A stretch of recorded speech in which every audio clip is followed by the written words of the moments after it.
आजम खां को जिस तरह से फंसाया गया, जिस तरह से मुकदमे चलाए गए, ये भी राजनीतिक द्वेष का परिणाम। उन्होंने जौहर यूनिवर्सिटी बनाई और नगर पंचायत नहीं थी, दोनों गांव थे, इसलिए वो नहीं बना। लेकिन उसका आधार बनाकर यूनिवर्सिटी की पार्टी को आप गिराना चाहते हैं, ये तो यूनिवर्सिटी खत्म करना चाहते हैं। लगभग 45 लोगों का ये शिष्टमंडल है जो यहाँ से रामपुर जाके माननीय माता प्रसाद पांडे जी जो नेता प्रतिपक्ष है उनके नेतृत्व में जिलाधिकारी रामपुर से मुलाकात करेगा। हम लोग डीएम से आग्रह करेंगे कि आप जो आदेश दिए हैं उसको वापस लीजिए और भवन को बचाइए। आदाब, नमस्कार, वसीम अख्तर और आप देख रहे हैं द लीडर हिंदी। हम इस वक्त यूपी के जिला बरेली में सर्किट हाउस पर हैं। मेरे पीछे आप देख रहे हैं नेता प्रतिपक्ष माता प्रसाद पांडे आए हुए हैं। करीब 45 से ज़्यादा लोगों का ये शिष्टमंडल है जो रामपुर के लिए रवाना हो रहा है। यहाँ से रामपुर में मौलाना मोहम्मद अली जौहर जो आजम खान की यूनिवर्सिटी है उसको लेकर ये लोग वहाँ मांग करेंगे कि जिस तरह से वहाँ ध्वस्तीकरण का नोटिस दिया गया है, 40 में से 38 इमारतों को ध्वस्त किए जाने की तैयारी है, उसे लेकर समाजवादी पार्टी का एक हाई लेवल प्रतिनिधिमंडल यहाँ गठित किया गया था जिसकी अध्यक्षता नेता प्रतिपक्ष माता प्रसाद पांडे कर रहे हैं। हम उनसे बात करते हैं कि उनका अभी जो रामपुर निकल रहे हैं क्या कहना है। तमाम लोग यहाँ पे इस वक्त मौजूद हैं और यहाँ अगर हम बात करें तो इस वक्त बहुत से विधायक हैं। अगर बरेली की बात करें तो बहेड़ी के विधायक अताउर रहमान हैं, घोजीपुरा के विधायक शहीद इस्लाम अंसारी हैं और जितने भी पूर्व विधायक हैं उन सभी को इस प्रतिनिधिमंडल में शामिल किया गया है। ये सभी लोग रामपुर पहुंचने के बाद डीएम को ज्ञापन सौंपेंगे और उस यूनिवर्सिटी भी जाने का कार्यक्रम है जो क्योंकि कुछ बच्चे वहाँ पर यूनिवर्सिटी के धरने पर बैठे हैं, उनसे बात करेंगे और ये जानने की कोशिश करेंगे कि जिस तरह से वहाँ आंदोलन चल रहा है उस आंदोलन को कैसे गति दी जा सकती है। क्या उम्मीद है कि आप मिलने जा रहे हैं वहाँ पर? इतने लोग शायद यूनिवर्सिटी के उद्घाटन में गए होंगे आज, जितने लोग उनकी यूनिवर्सिटी को बचाने। हम लोग डीएम से आग्रह करेंगे कि आप जो आदेश दिए हैं उसको वापस लीजिए और भवन को बचाइए। भाजपा सरकार बुरी राजनीतिक द्वेष से काम करती है। आजम खां को जिस तरह से फंसाया गया, जिस तरह से मुकदमे चलाए गए, ये भी राजनीतिक द्वेष का परिणाम। उन्होंने जौहर यूनिवर्सिटी बनाई थी तो हम लोग उसको जानते हैं, हम ही लोगों के सामने बना। जिस जमीन को ये जहाँ बना है ये पार्टी भवन, वो पहले गांव का था और गांव में पहले कभी जिला पंचायत ये सब नहीं चलता था, नगर पंचायत का हिस्सा नहीं था। सोमान खेड़ा और एक और गांव है, इन दोनों गांवों को बाद में 24 में जब उसका क्षेत्र बढ़ाया गया तब उसमें आया।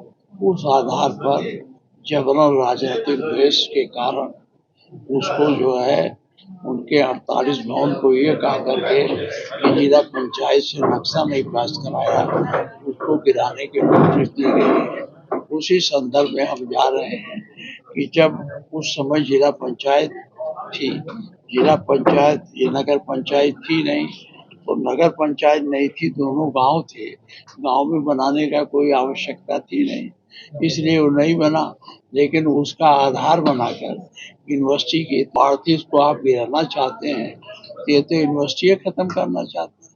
यूनिवर्सिटी बनी थी शैक्षिक व्यवस्था के लिए, यूनिवर्सिटी बनी थी कि उस क्षेत्र के गरीब लड़के भी वहाँ पढ़ लें। लेकिन यह सरकार शिक्षा विरोधी है और राजनीतिक द्वेष से इस यूनिवर्सिटी को समाप्त करने की कोशिश कर रही है। हम उसी संदर्भ में वहाँ के जिलाधिकारी से बात करने चाहते हैं कि ये दोनों देखो नक्शा पास कराना जरूरी नहीं था, फिर कैसे आपने उसे हटाने का आदेश दे दिया। पांडे जी, अगर प्रशासन आपकी बात नहीं मानता तो आगे क्या करेंगे? फिर भी बुलडोजर चलता है तो क्या करेंगे? उसके लिए हम लोग वैधानिक तरीका है, हम लोग गवर्नर से भी मिलेंगे और उसके लिए वैधानिक तरीका और न्यायालय के रास्ते खुले हैं। क्या सरकार आपने सुनेगी अपनी बात को? जो ध्वस्तीकरण का आदेश दिया है उस पर कुछ विचार करेगी क्या, लग रहा है आपको? अब हम लोग बात करेंगे कि पता नहीं विचार करती, उसके विचार क्यों राजनीतिक द्वेष से हो रहा है तो हमारी कितनी बात सुनेंगे ये तो समय बताएगा। जंतर मंतर पे जो कुछ हो रहा है क्या कहेंगे? जिस तरीके से बच्चों पर, निहत्थे बच्चों पर लाठीचार्ज हो रहा है, ये सरकार की अधिनायकवादी विचारधारा है और ये गलत है।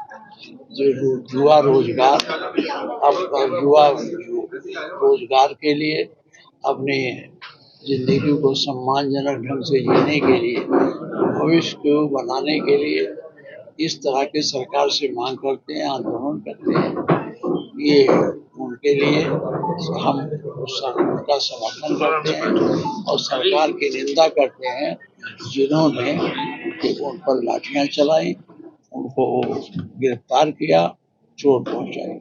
डिप्टी सीएम केशव प्रसाद मौर्य जी ने कहा कि जो जंतर मंतर पे बवाल कर रहे हैं वो समाजवादी पार्टी कांग्रेस के लोग हैं। ये पूरी सरकार समाजवादी पार्टी से डरी हुई है।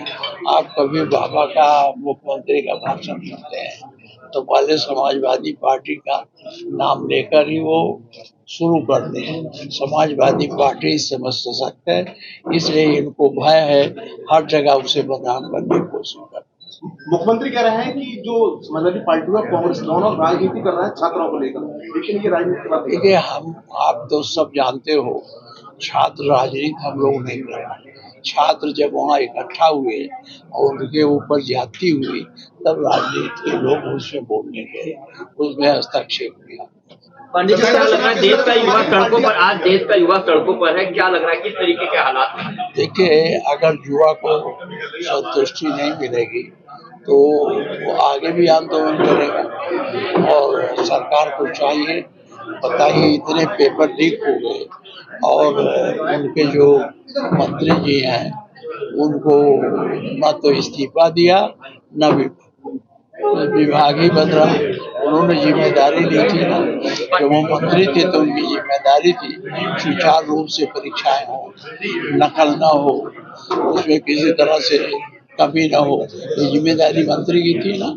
तो मंत्री ने जो अपनी जिम्मेदारी पूरी नहीं की तो मंत्री को उस पद से हट जाना चाहिए। केशव प्रसाद मौर्य कह रहे हैं कि कहा जा रहा है केशव प्रसाद मौर्य जी केशव प्रसाद कह रहे हैं कि ऐसे इस्तीफा नहीं दिया जाता, पेपर तो लीक होते रहते हैं। केशव प्रसाद मौर्य के बारे में क्या, मैं उनको बहुत अच्छी तरह जानता हूँ। दिल्ली पुलिस ने दावा किया है कि जो लोग आए थे वो नकाब पहने हुए थे और उन्होंने पहले पुलिस पर हम तो कहते हैं कि दिल्ली पुलिस ऐसे लोगों को बुला के लाई थी जो सादे ड्रेस में थे।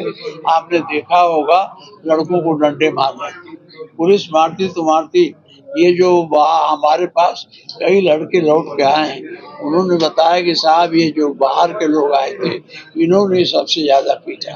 लेकिन आप तमाम वीडियो देख रहे हैं, सोशल मीडिया पर आ रहा है कि किस तरह से उद्यम कर रहे हैं लड़के, पत्थरबाजी कर रहे हैं, पब्लिक को भी निशाना बना रहे हैं। आज भी एक गाड़ी ये ऐसा नहीं है, लड़के साथ दो ढंग से अपना आंदोलन करने जा रहे थे, रास्ते में उनको आप छेड़ेंगे, रोकेंगे, व्यवधान होगा, हाथापाई की स्थिति आ जाएगी तो उसमें कोई क्या करेगा। छात्रों का आरोप है कि सड़कों पे आके डंडे मारे गए सादा वर्दी में लोगों द्वारा और पत्थर भेजे गए। वो लोग कौन थे जो पुलिस की वर्दी में नहीं? देखिए, पुलिस तो घटनाएं रचती है, पहले कार्रवाई कर देती है तो बैठ के इसके बाद घटना रचती है कैसे कैसे हुआ, ये उसी का वो है। लेकिन लड़कों ने शांतिपूर्ण से प्रदर्शन करने गए थे, इतनी बड़ी संख्या में वहाँ जुटना कम है क्या? ये नहीं लगता कि जनता में कितना असंतोष है। विद्यार्थियों में इतना असंतोष न होता तो गांव-गांव से चल के 2 लाख से ज्यादा लोग जंतर मंतर पर क्यों पहुंचते? सरकार को इनकी बातों को सुननी चाहिए और इनके समस्या का निदान करना चाहिए। कितने लोग जा रहे हैं आज? लगभग 45 लोगों का ये शिष्टमंडल है जो यहाँ से रामपुर जाके माननीय माता प्रसाद पांडे जी जो नेता प्रतिपक्ष है उनके नेतृत्व में जिलाधिकारी रामपुर से मुलाकात करेगा। ये सब यहीं से जा रहे हैं या रामपुर? नहीं, यहाँ बरेली के लोग यहाँ से चलेंगे और बाकी मेरठ के लोग और मुरादाबाद के लोग, रामपुर के लोग, हम लोगों को वहीं गेस्ट हाउस में मिलेंगे रामपुर में। कहाँ कलेक्ट्रेट मिलेंगे, डीएम से कहाँ मुलाकात? हम लोग वहाँ जो छात्राएं धरना दे रही हैं यूनिवर्सिटी के अंदर, वहाँ भी जाएंगे और जिलाधिकारी महोदय से भी मिलेंगे। क्या उम्मीद है? हम लोगों की तो मांग है कि जो ध्वस्तीकरण का आदेश दिया गया वो वापस लिया जाए। देखिए, अभी आपने माता प्रसाद पांडे को सुना, वो शिष्टमंडल के साथ अब रामपुर के लिए रवाना हो चुके हैं। ये गाड़ियों का काफिला है जिसमें पीछे अगर हम बात करें तो समाजवादी पार्टी के तमाम विधायक हैं। ये विधायक रामपुर जा रहे हैं, रामपुर में वहाँ डीएम से मुलाकात करेंगे। उसके बाद अब आगे की रणनीति तय होगी कि मौलाना मोहम्मद अली जौहर की जो 38 इमारतें हैं उनको तोड़ने का नोटिस जारी हुआ है, उसको लेकर क्या सूरत बनती है।